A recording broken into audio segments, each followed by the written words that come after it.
బెదిరించుడు కాదు, రక్షణ ఇవ్వాలి. ఆ తప్పు చేసిన వాడి మీద చర్యలు తీసుకోండి, ఫాస్ట్ ట్రాక్ కోర్టు పెట్టండి. కానీ విషయాన్ని బయటకు తెచ్చిన వాళ్ళను నీ మీద కేసు పెడతాం, నిన్ను లోపలేస్తామంటే ఇదేమి యాక్ట్, ఇదేం పోలీసులు, ఇదేం చట్టం? ఈ రాష్ట్రంలో ఏం జరుగుతా ఉందని మేము ప్రశ్నిస్తా ఉన్నాం. దయచేసి ఇప్పటికైనా మేము ప్రభుత్వాన్ని సూటిగా డిమాండ్ చేస్తా ఉన్నాం.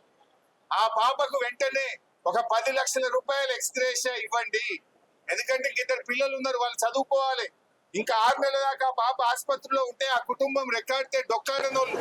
ఆ మందులు ఒక్క రూపాయి కూడా ఖర్చు కాకుండా ప్రభుత్వమే వైద్య ఖర్చులు భరించి ఆ పాప పూర్తిగా మంచిగా అయ్యే వరకు వైద్యం అందించాలని, ఆ కుటుంబానికి 10 లక్షల ఎక్స్గ్రేషియా ఇవ్వాలని, ఆ తప్పు చేసిన వారిని కఠినాతి కఠినంగా శిక్షించాలని, విధుల నిర్వహణలో ఈ నిర్లక్ష్యం చేసిన వారు ఈ మందులు బయట కొనుక్కొచ్చుకునే విధంగా దీనికి ఎవరైతే బాధ్యత వహించారో వారి మీద కూడా కఠిన చర్యలు తీసుకోవాలని, ఆ రజక సంఘం జిల్లా అధ్యక్షుని బెదిరించిన పోలీస్ అధికారుల మీద కూడా విచారణ జరిపి ఇంకొకసారి ఇటువంటివి చేయకుండా, ఇలాంటి బెదిరింపులకు పాల్పడకుండా ఆ పోలీస్ అధికారి మీద కూడా చర్య తీసుకోవాలని డిమాండ్ చేస్తున్నాం. ఆ పాప పూర్తిగా నయమయ్యేదాకా కూడా బీఆర్ఎస్ పార్టీ ఆ అమ్మాయికి, ఆ కుటుంబానికి రక్షణగా ఉంటది.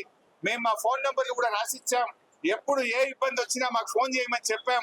తప్పకుండా ఆ కుటుంబానికి కంటికి రెప్పలాగా కాపాడుకుంటాం, ఆ కుటుంబానికి అండగా ఉంటాం, ధైర్యాన్ని ఇస్తాం. ఆ అమ్మాయి పూర్తిగా నయమయ్యేదాకా కూడా ఆ కుటుంబాంతో పాటు మేము ఉంటామని తెలియజేస్తూ, ఇప్పటికైనా ప్రభుత్వం మేల్కొని మంచి వైద్యం ఇవ్వండి. అమ్మాయికి సర్జరీ చేయాలి, 2 వైపులా చేతులు ఫ్రాక్చర్స్ ఉన్నాయి, ఇంకా సర్జరీ కూడా ఆలస్యం చేస్తా ఉన్నారు. ఎలాంటి ఆలస్యం లేకుండా ఆ విరిగిపోయిన బొక్కలకు సర్జరీస్ కూడా వెనువెంటనే చేయాలని, అమ్మాయికి ఏ రకమైన వైద్యం అవసరం ఉన్నా అత్యున్నత స్థాయి వైద్యాన్ని అందించి ఆ అమ్మాయిని అన్ని రకాలుగా బాగే విధంగా ప్రభుత్వమే బాధ్యత తీసుకోవాలని చెప్పి కోరుతున్నాం.